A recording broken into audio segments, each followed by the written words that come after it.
Like always, I want to thank you guys for coming out and covering Penn State football. I want to thank the fans.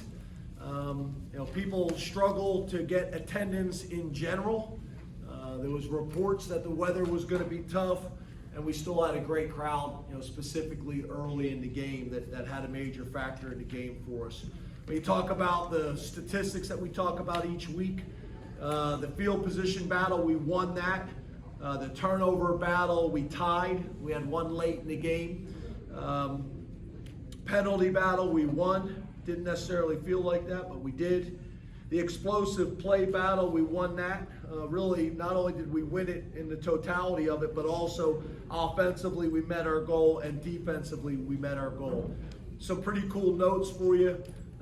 Jake Pinniger, I'm so happy for him playing his tail off right now. You're talking about a guy who was the starter, lost his starting job, stuck it out, stayed here, became the starter again, and is playing really well right now. Another 50-yard field goal tonight at the end of the second quarter. We got 13 different players with a sack right now.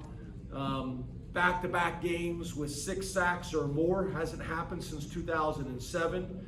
On top of that, no sacks on offense. Our O-line is playing their tails off right now with a lot of moving parts. Defensively, I think we held them to 27 yards in the first half.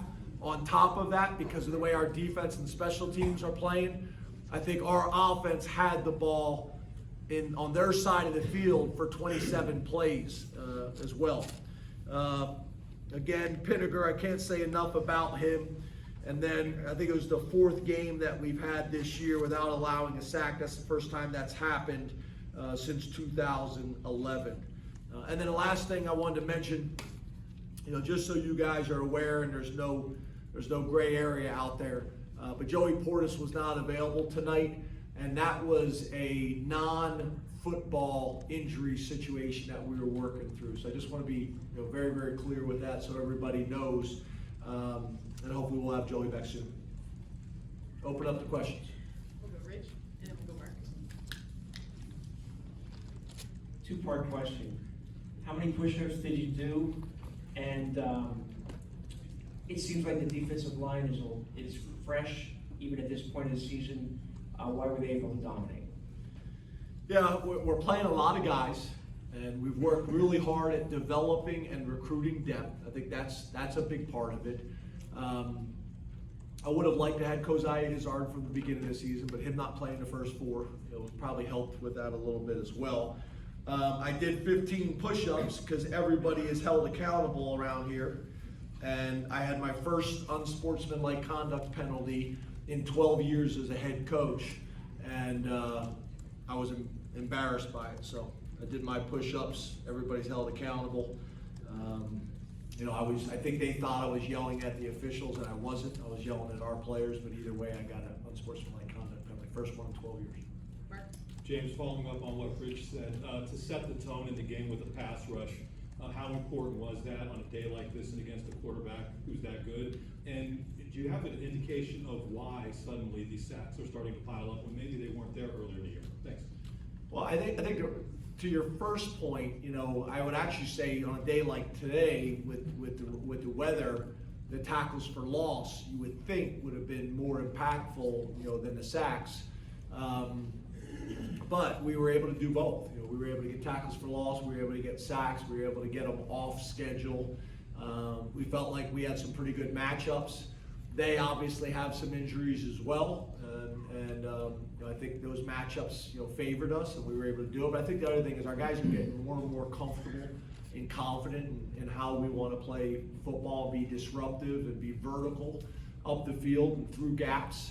And I think our guys are just getting more and more comfortable with how to do that. But the other thing is when you get people off schedule, when you're able to suffocate the run like we were able to do, and you're able to get tackles for loss and put them in obvious passing situations, that helps as well.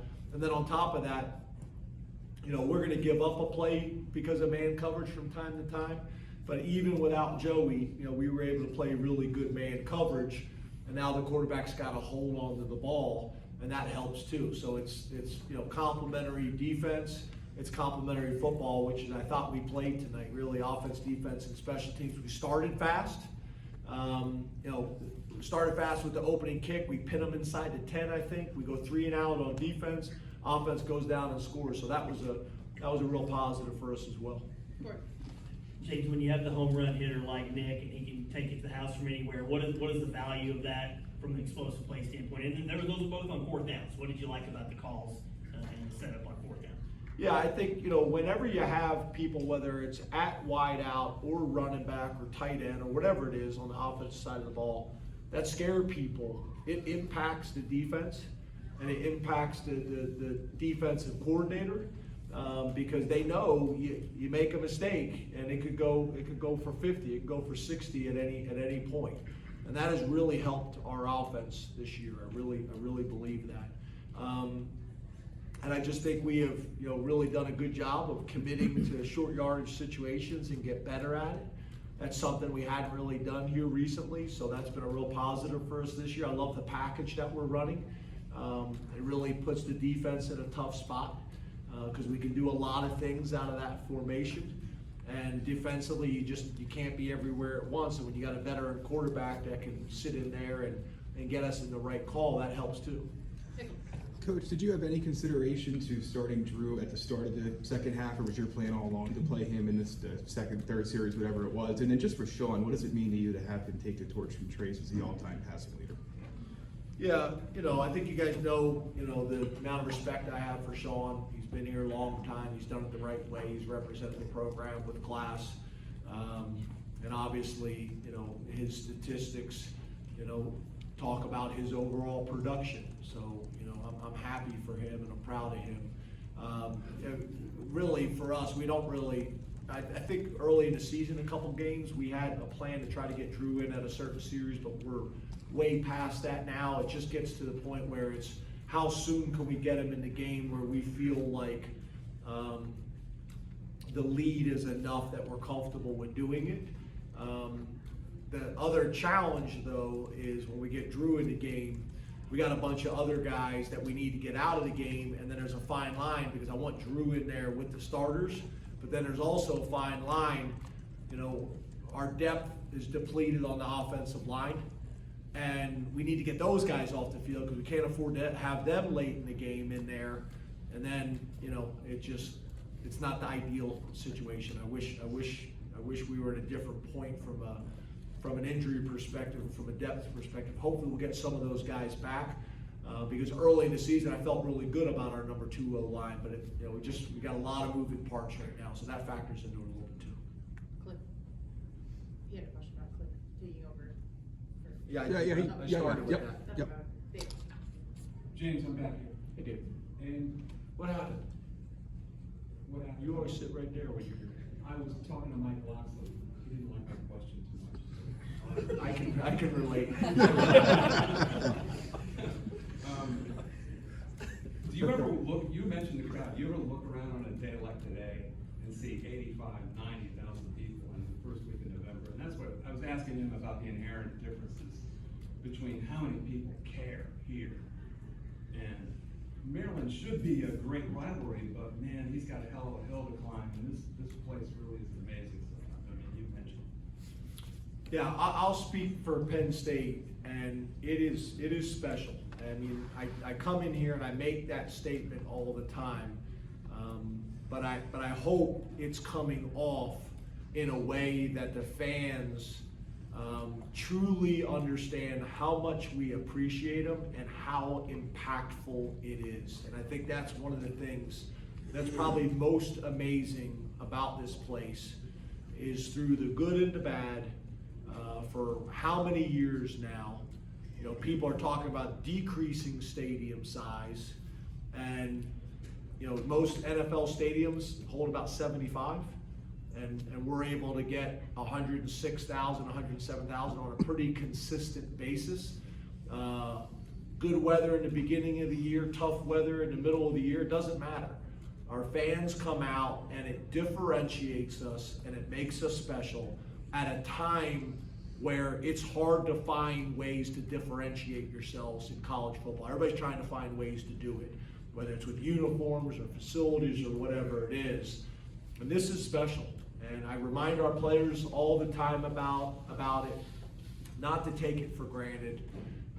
I know Pat and Vinny, our athletic director, has been blown away by it. I think we announced publicly our number of season ticket holders for the first time ever. It is unique and it is special, and I hope I convey how much we appreciate it and how much it means to us. We'll go two more, Tyler and then Callista. James, for a few years now, you've talked about the importance of being able to run the football when everyone in the stadium knows you want to run it, short yardage. Be able to do that here and have a big performance, no sacks. I think 1 sack in the last couple games. When we're all wondering what the offensive line is going to look like, what are you learning about your offensive line room here in November? Once again, I said at the beginning of the year, I'm gonna hold off about talking about the O-line and let you guys talk about them. But I think your point is a good one. Being able to run the ball at times when everybody in the stadium knows you're going to run the ball, that's when you got a chance to be pretty good on the offensive side of the ball from a balance perspective, from a running game perspective, from a 4-minute situation, and even in the red zone. The best teams in the red zone are able to run the ball. So it helps you in a lot of different ways. And then again, when you're able to hand it to guys that can turn a 6-yard run into a 12-yard run, or turn a 12-yard run into a 50-yard run, and we got guys that can do that. And they've been really good complementary pieces. I wish you guys could see on the sideline how supportive they are of one another. That's been really cool to see as well. So I think it's been a huge difference for us. Last question, Callista, over in the Hey, Coach, way back here in the corner. right corner, far right corner. Sorry, you're also right under that spotlight. Sorry.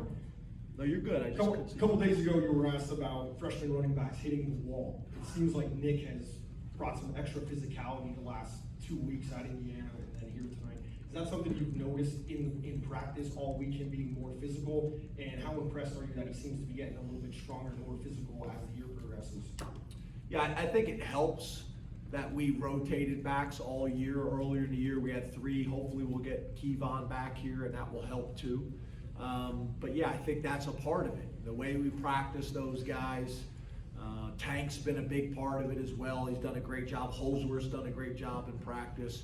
So rotating those guys and being smart about it, teaching those guys how to take care of their body from a hydration, from a sleep, from a nutrition perspective. And then having 2 backs that are pretty much splitting time. A lot of times you have a starter and a backup, and the reps kind of break down like that. We don't. They're splitting reps. And early in the year, we had 3 that we were rotating. So I think all those things have factored into it. I think the O-line's playing well. I think the tight ends are doing a good job. So it's kind of all those things together, and they're 2 really talented guys. Thank you, Coach. Thanks. Appreciate you guys.